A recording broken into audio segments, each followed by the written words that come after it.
Hello everybody. Today we are going to talk about feeding the hungry in our communities. Now, there's a few common misconceptions about hunger.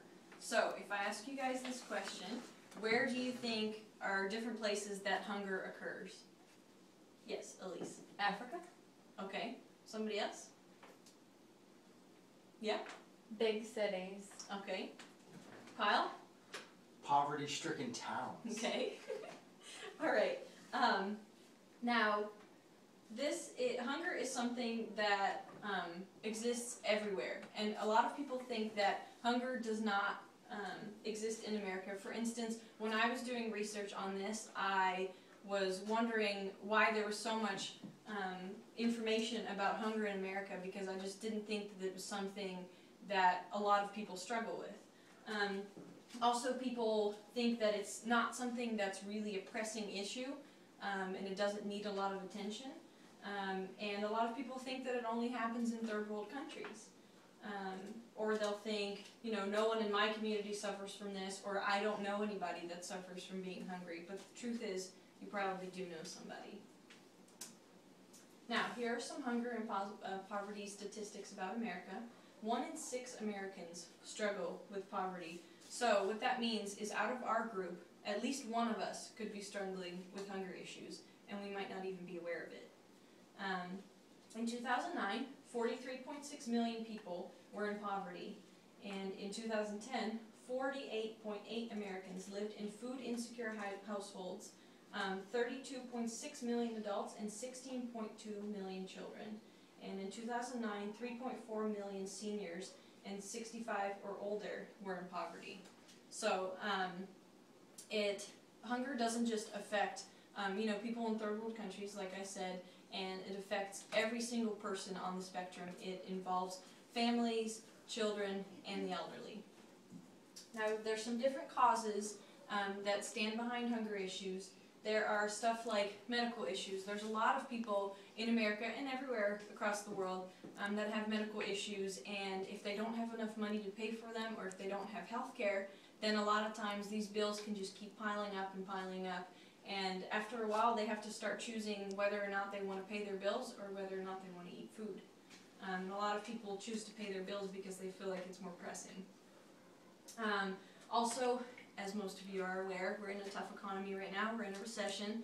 So a lot of people are struggling with money issues, and that of course leads to the loss of jobs. A lot of times it leads to people's houses going into foreclosure. And then there's a lot of people who are very prideful. They don't want to accept the help that people want to give them. So they don't want to go on food stamps, or they don't want to visit a food bank because they feel embarrassed. Now, one of the areas that hunger affects is children, and according to the USDA, over 16 million children lived in food insecure households in 2010.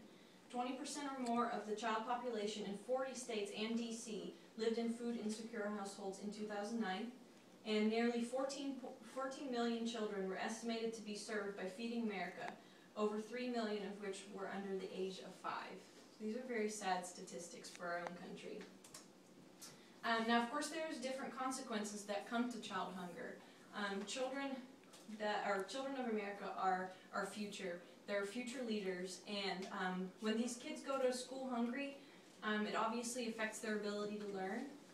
And like everybody knows, when you don't eat as much, obviously it affects your brain activity. If you don't have proper nutrition, then you just simply can't pay attention.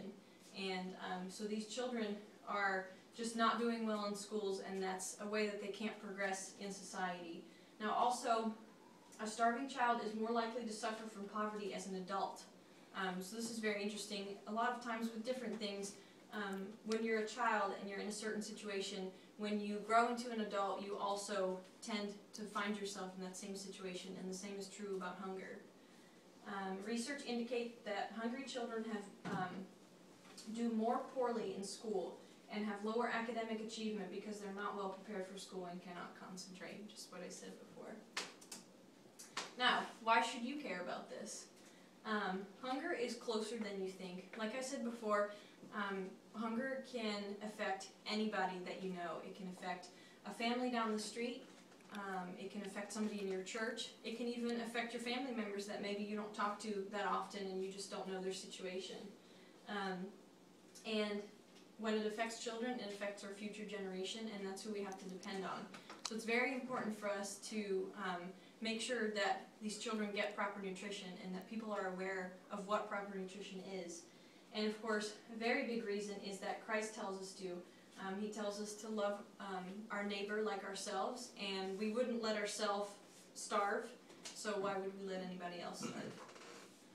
Now, some different ways that you can help one of them is to become aware. So, like I said before, when I did research for this, I wasn't very aware of the hunger in America, and I looked at these statistics, and I really just was appalled, and it definitely made me more aware of people that are struggling. You don't really realize that people are struggling if you yourself aren't struggling. So it's good to put yourself in other people's shoes and just to become aware of what people around you are going through. There's lots of people around in your immediate community, your neighbors maybe, people in your church that are struggling, and we need to help them. Now, another way that you can help is to get involved. So that includes volunteering, hosting a food drive, and being an advocate for hunger awareness, and to donate. So for volunteering, there's the Blue Ridge Area Food Bank, which is not that far from here, and they have so many opportunities to volunteer for people. Lynchburg also has a food bank. It's located downtown, and there's just lots of opportunity to go and volunteer. You can also host your own food drive, and Feeding America is one of the organizations that can help you do that. You can host a food drive through anything, being part of a club, your school, your workplace, your church. Lots of times if you do it in schools, you could make it a competition between you and other students. Sometimes that gets people more interested, so that's a really good way of doing that. And then being an advocate for hunger in America. You know, the hunger relief is more than just donating and volunteering. It's also speaking your mind and letting people know what's going on. So a lot of times you can write letters to your legislators letting them know that somebody in your community is struggling. A lot of times they're willing to help, put out some good words, or help you get something started in your community. Also, talking about it with your family and friends, like I'm doing here, to get people aware of it and get people going and to get people moving and doing stuff to help this. And then the last point is donating money. Donating money is just, you can see it as a great investment in the people of your community. And also a good thing to know is that a little money goes a long way. So I have a question for you guys. Who here has an extra $1 that they'd be willing to give to somebody? Everybody, right? Okay. So if you donate that $1 to Feeding America, it actually provides a family with 8 meals. $1. So that's a big impact. And if you donate it to Blue Ridge Area Food Bank, which is a lot closer to home, you might feel more comfortable with that. It provides a family with 4 meals. So your $1 has such a big impact on somebody else. So it's really good to understand that, because a lot of times we think that it'll take a lot of money to help other people, or I don't have money myself, but who doesn't have an extra $1?